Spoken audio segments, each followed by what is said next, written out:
Wika Salim terima banyak cibiran, hal itu dianggap sebagai pelajaran hidup.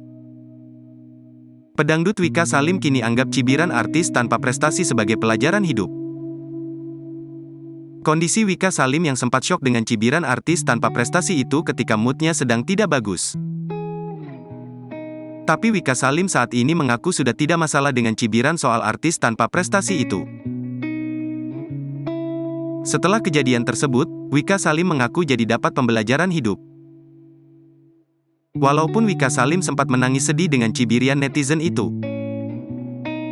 Penyanyi dangdut Wika Salim ungkap alasannya menangis dihujat netizen sebagai artis tanpa prestasi. Menurut Wika, suasana hatinya saat membaca komentar buruk netizen tersebut sedang tidak baik hingga menyebabkan tangisnya pecah. Walaupun begitu, perempuan 31 tahun ini mengatakan bahwa kondisinya saat ini sudah membaik.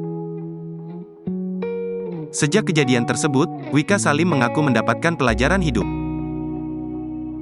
Dia mengatakan seharusnya tak perlu pusing dengan komentar netizen.